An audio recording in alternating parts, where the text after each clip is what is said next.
நிலா வந்து தன்னோட அம்மா அப்பா வீட்டை விட இந்த ஐயனார் துணை வீட்டு ரொம்ப பிடிச்சிருக்கு அவங்களுக்கு. அங்கே இருக்கிற சொகுசை விட இந்த வீட்டை நல்லா மாற்றி காட்டுவாங்கன்னு நினைக்கிறவங்க நம்ம வீடியோவை லைக் பண்ணிவிட்டு நம்ம சேனல் இன்னும் சப்ஸ்கிரைப் பண்ணாதவங்க சப்ஸ்கிரைப் பண்ணிக்கோங்க. சோழன் வந்து ஒரே புலம்பி தள்ளிட்டு இருக்காரு. ஃபோனில் எப்போ பார்த்தாலும் ஃப்ளாட்டோட ரெண்ட்டு, ஃப்ளாட்டோட புதுசாக வாங்குறது என்ன ரேட் வரும், இந்த மாதிரியே ஃபோனில் சர்ச் பண்ணிகிட்டே இருக்காரு. அப்போது நிலா கேட்குறாங்க, என்ன சோழன் எப்போ பார்த்தாலும் இப்படியே பார்த்துட்ருக்கீங்க, அப்படி என்ன பார்த்துட்ருக்கீங்க, ஃப்ளாட்டு அது இதுன்னு சொல்லி என்ன எதுவும் வாங்க போகிறீங்களா என்ன அப்படிங்கிறாங்க. ஏன் நிலா என்னை பார்த்தா உனக்கு வாங்குற மாதிரிலாம் தெரியலையா அப்படிங்கிறாங்க. சார் அதுக்கு முதல்ல ஒரு டிவியாவது வாங்குறதுக்கு காசு வேணும், அதுக்கப்புறமா கடன் இல்லாமல் இருக்கணும், அதுக்கப்புறமா தான் இந்த மாதிரி ஃப்ளாட்டு இதையெல்லாம் பார்க்கணும். உங்களை நான் வாங்க வேண்டான்னு சொல்லலை, ஆனால் நீங்கள் இப்போ இருக்கிற சூழ்நிலைக்கு அதெல்லாம் வாங்குறதுக்கு சாத்தியமில்லைன்னு சொல்கிறேன் அப்படிங்கிறாங்க. என்ன நிலா என்னை கடுப்பேற்றுறியா, உனக்கு நான் வாங்கி கொடுக்கலன்னு அப்படிங்கிறாங்க. என்ன சொல்ல நீங்கள் கடுப்பேற்றுறதுனா இப்படியா சொல்லுவாங்க, இன்னும் கோபம் வேறு மாதிரி இருந்திருக்கும், இது வந்து நார்மலாக சொல்கிறது அவ்வளோதான் அப்படிங்கிறாங்க. சரி சரி சரி, அப்புறம் ஏன் சோழன் இந்த நம்ம சேரன் அண்ணாவோட விஷயத்தில் என்ன முடிவெடுக்கலான்னு யோசிச்சிங்களா அப்படின்னு சொல்லி கேட்குறாங்க. அப்போது சோழன் இருந்துக்கிட்டு, ஆமாம் நிலா பேசாமல் சந்தாவை கூட்டிகிட்டு வந்து அண்ணனுக்கு கல்யாணம் பண்ணி வச்சிடலாமா, என்ன பிரச்சனை வந்தாலும் அதுக்கப்புறமா பார்த்துக்கலாம் அப்படின்னு சொல்கிறாங்க. அதுக்கு நிலா இருந்துக்கிட்டு, ஏன் சோழன் கண்டிப்பாக கல்யாணம் பண்ணி வைக்க மாட்டாங்கங்கிறீங்களா அப்படிங்கிறாங்க. ஆமாம் நிலா கண்டிப்பாக உங்கள் அப்பா சொல்லிகிட்டே போயிட்டாராம், நீ வந்து என் பொண்ணை இதோட மறந்துடுங்க அப்படின்னு சொல்லிட்டு. அனீஷ் பையா கிட்ட கேட்டு பார்ப்போமா, அங்கே என்னென்ன நடக்குதுன்னு நம்ம தெரிஞ்சுக்கிட்டோம்னா அதுக்கேற்ற மாதிரி இங்கே வேலையை பார்த்துக்கலாம். பாவம் சோழன் அண்ணா, இனிமேலும் கல்யாணம் நின்றுதுன்னா அண்ணா தாங்கவே மாட்டாங்க அப்படின்னு சொல்லி நிலா சொல்கிறாங்க. ஆமாம் நிலா, அண்ணனை மணமேடை வரைக்கும் கூட்டிகிட்டு போயிட்டு கல்யாணம் பண்ணாமல் வந்திருக்கிறோம், ஆனாலும் பாவம் அண்ணன் அதையெல்லாம் தாண்டி வந்திருக்குது. ஆனால் இனிமேல் ஒன்று அப்படி நடந்ததுன்னா அண்ணனால் சகிக்க முடியாது. அங்கே ராமேஸ்வரத்தில் சந்தா சொன்ன விஷயத்த அண்ணன் நம்மக்கிட்ட மறைக்கிறாங்க, அதனால் நம்மளும் தெரியாத மாதிரியே இருந்துக்கலாம். அனீஷ் பையாவோட நம்பரை நீங்கள் அண்ணா ஃபோன்லேருந்து எடுத்துருங்க, அனீஷ் பையாவை காண்டாக்ட் பண்ணி நம்ம அடுத்தடுத்து என்ன பண்ணணுமோ பண்ணிக்கலாம் அப்படிங்கிறாங்க. ஆமாம் நிலா கரெக்டு, பாவம் அண்ணன் என்ன தான் பண்ணும் அப்படின்னு சொல்லிட்டு ரெண்டு பேரும் எப்படியாவது சேரனுக்கு கல்யாணம் பண்ணி வச்சு அதை பார்த்துடணுன்னு பக்காவாக பிளான் போட்டு தான் இனிமேல் பண்ணணும். கடைசி வரைக்கும் அண்ணங்கிட்ட சொல்லவே வேண்டாம், கடைசி நிமிஷத்தில் சொல்லி தாலி கட்ட வச்சிடலாம் அப்படின்னு பிளான் பண்ணிட்டாங்க ரெண்டு பேரும். இங்கே பார்த்தா பாண்டியும் வானதியும் வந்து சாப்பிட போயிடறாங்க. ஒரு ஹோட்டலுக்கு போகலாமா வானதி, நான் வேலையெல்லாம் முடிச்சிட்டேன், இல்லை இங்கேயே வாங்கிட்டு வரட்டுமா அப்படிங்கிறாங்க. என்ன பாண்டி இங்கே வாங்கிட்டு வர்றியா, டே இங்கெல்லாம் ஸ்மெல்லாக வருதுடா, கிரீஸ் ஸ்மெல்லு, ஆயில் ஸ்மெல்லு, இது மாதிரியே வருதுடா, இங்கே பாரு நீ கூட எவ்வளோ அழுக்காக இருக்கிறன்னு, பார்க்குறக்கே நல்லா ஃப்ரெஷ்ஷாக இருந்தால் தானடா பார்க்குறக்கு நல்லாயிருக்கும், ஏன்டா இவ்வளோ அழுக்காக இருக்கிற, இங்கே பாரு ஸ்மெல்லெல்லாம் வருதுடா, பெட்ரோல் ஸ்மெல்லு, அது இதுன்னு குடிக்கிற வாட்டர் கேனில் கூட ஸ்மெல் வருதுடா, எப்பட்றா இருக்கிற அப்படிங்கிறாங்க. ஏய் வானதி, நீ இந்த கடையில் தானே வருஷக்கணக்காக வந்து உட்காந்துருந்த, அன்னைக்கெல்லாம் நீ எதுவுமே சொல்லலை, பாத்தியா இன்னைக்கு மெடிக்கல் ஷாப்போட ஓனர் ஆன உடனே என் கடையோ உனக்கு பிடிக்காம போயிடுச்சு அப்படிங்கிறாங்க.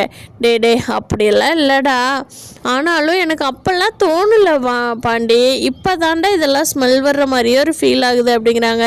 வரண்டி வெறும் உன் கையில் காசு புழங்க ஆரம்பிச்சிருச்சுல்ல, அதனால் வரத்தான் செய்யும். ஏம்மா உனக்கு அங்கே கடை வைக்கலான்னு சொன்னதுக்கு ஆரம்பமே இந்த கடை தாம்மா அப்படிங்கிறாங்க. பாண்டி எனக்கு தெரியாதாடா, போடா சரி வாடா நம்ம இன்றைக்கி அப்படியே வெளியில் போய் சாப்பிட்டு கொஞ்சம் தூரம் வண்டியில் போய் எங்காவது சாப்பிட்டு அதுக்கப்புறமா வரலாம். நீ வேறு ட்ரெஸ் வச்சுருக்கியா பாண்டி அப்படிங்கிறாங்க வானதி. அதெல்லாம் வச்சுருக்கேன் வானதி அப்படிங்கிறாங்க. சரி பாண்டி வா போகலாம், நான் வெயிட் பண்ணுறேன் அப்படிங்கிறாங்க. சரி இரு நான் போய் கைகள்லாம் முகம் கழுவிட்டு ட்ரெஸ் மாற்றிக்கிட்டு கிளம்புறேன் அப்படின்னு சொல்லிட்டு பாண்டி கடையை பூட்டிட்டு வெளியில் போக கிளம்பிட்டாங்க. அப்போது போகிற வழியிலெல்லாம் பேசிகிட்டே வர்றாங்க வானதி. பாண்டி இருந்துக்கிட்டு, என்ன வானதி ஒரு மாதிரி வெக்ஸாக பேசுகிற அப்படிங்கிறாங்க. ஆமாம் பாண்டி, இந்த மெடிக்கல் ஷாப் எடுத்தது எனக்கு நல்லதுக்கா, இல்லை என்னன்னு புரியல அப்படிங்கிறாங்க. ஏண்டி அப்படி சொல்கிற, டே ரொம்ப வேலையாக இருக்குதுடா, என்னால் முடியலடா, அவ்வளோ வேலை இருக்குது, ஆனாலும் அவன் செல்வம் இல்லைன்னா நான் எப்படி சமாளிப்பேன்னே தெரில. அவன் வேற அடிக்கடி அங்கே இங்கேன்னு பாத்ரூம் போகிறேன், சாப்பிட போகிறேன், டீ குடிக்க போகிறேன்னு போயிடுறானா. எனக்கு அவன் இல்லாதப்போ ஒரு மாதிரி டயர்டாக இருக்குடா. எந்த மருந்து எங்கேன்னே தெரியாமல் கை கால்லாம் உதற ஆரம்பிச்சிருது பாண்டி. அதனால அவன் இல்லாமல் சப்போஸ் ஒரு நாள் அவன் இல்லாமல் இருந்துட்டான்னா என்னால் எப்படி இதெல்லாம் எடுத்து கொடுக்க முடியும் அப்படிங்கிறாங்க. கொஞ்சம் கொஞ்சமாக கற்றுக்கோவானது. செல்வம் எடுத்து கொடுக்குறப்போ அந்த மாத்திரை எங்கே இருக்குது என்னன்னு பார்த்துக்கிட்டீங்கன்னா உனக்கு ஈஸியாக போயிடும்ல அப்படின்னு அட்வைஸ் பண்ணுறாங்க. ஆமாண்டா பாண்டி, இனிமேல் அப்படி தான் பண்ணணும், வேறு வழி இல்லை. கடையை ஆரம்பித்தாச்சு, நீ எல்லாம் பேக் வாங்குறதுக்கான வாய்ப்பே இல்லை அப்படின்னு சொல்லி வானதி, ஏய் உன்னால் முடியாதா வானதி அப்படின்னு சொல்லி பாண்டி பயங்கரமாக மோட்டிவேட் பண்ணி என்கரேஜ் பண்ணிகிட்ருக்காங்க.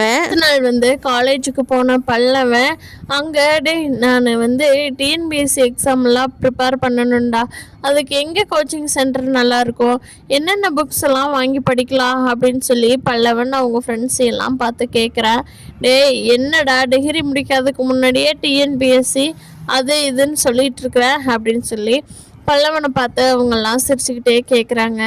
அதுக்கு பல்லவன் சொல்கிறா, இதுக்கெல்லாம் அம்மா அப்பா எல்லாருமே இருக்காங்க, எனக்கு அப்பா இருக்கிறாரு, இருந்தும் கூட எந்த பிரயோஜனமே இல்லை. எங்கள் அண்ணன் டெய்லியும் வேலைக்கு போயிட்டு வந்து தான் என்னை எல்லாம் படிக்க வச்சது. எங்கள் 3 அண்ணனுங்களும் சேர்ந்து நான் நல்லா படித்து வேலைக்கு போகணும்னு ரொம்ப ஆசைப்படுறாங்க. அது இல்லாமல் இப்போ இருக்கிற அண்ணி என்னை பெற்ற அம்மாவை விட ஒருபடி மேலே வச்சு தான் என்ன பார்த்துக்கிறாங்க. எல்லாரும் அவ்வளோ நல்லா பார்த்துக்கிட்டு இன்றைக்கி என்கிட்ட கேட்குறாங்க, டிஎன்பிஎஸ்சி ஐஏஎஸ் ஐபிஎஸ் இந்த மாதிரி ஏதோ ஒன்று பாஸ் பண்ணு, நீ மாதம் கவர்மெண்ட் கிட்டேருந்து சம்பளம் வாங்கணும், அப்படி ஒரு வேலையாக நீ பார்த்துக்கிட்டீங்கன்னா நம்ம வீட்டில் இருக்கிற எல்லாத்துக்குமே சந்தோஷம்னு சொல்கிறப்போ எனக்கு ஒரு மாதிரி சங்கட்டமாக போயிடுச்சு. எப்போ பாரு ஃபோனை பார்த்துக்கிட்டே நான் விளையாண்டுகிட்டே இருக்கிறது. அவங்க என் மேலே எவ்வளோ நம்பிக்கை வச்சுருக்காங்க. இனிமேல் நாளையிலிருந்து எங்கூட படிக்கிறவங்க வாங்க லைப்ரரிக்கு போய் படிக்கலாம், இல்லை சும்மா ஃபோன் பார்த்துட்டு கலாய்ச்சிட்டு இருக்கணுங்கிறவங்க எங்கூட தயவு செஞ்சு நாளையிலிருந்து பேசாதீங்க அப்படின்னு தன்னோட ஃப்ரெண்ட்ஸுக்கிட்ட எல்லாம் சொல்லிட்டு பல்லவன் புக் எடுத்துக்கிட்டு லைப்ரரிக்குள்ளே போகிறான். பல்லவனுக்குள்ளே நடந்த இந்த மாற்றம் வெற்றியாக அமைஞ்சதுன்னா நிலாவிட சேரன் சோழன் எல்லாருமே ரொம்ப சந்தோஷப்படுவாங்க.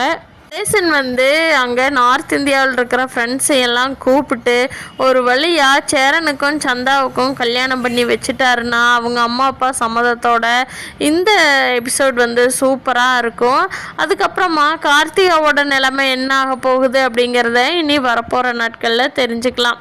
சந்தாவைய போய் நடேசனே நேரடியாக அவங்க அம்மா அப்பாவோட ஃப்ளைட்டில் இருந்து இறங்கி சேரனை ரெடியாக இருக்க சொல்லிட்டு கல்யாணத்துக்கு கோயிலில் சந்தா வந்த உடனே கையோடு போய் சாரியை கட்டிக்கிட்டு தாலி கட்ட வச்சுட்டாருன்னா நம்ம சீரியலுக்கே நடேசன் தான் ஹீரோவாக இருப்பார். பார்க்கலாம் ஃப்ரெண்ட்ஸு, நம்ம சந்தா சேரனோட கல்யாண வாழ்க்கை அடுத்த எபிசோடில் என்ன நடக்க போகுது அப்படிங்கிறத.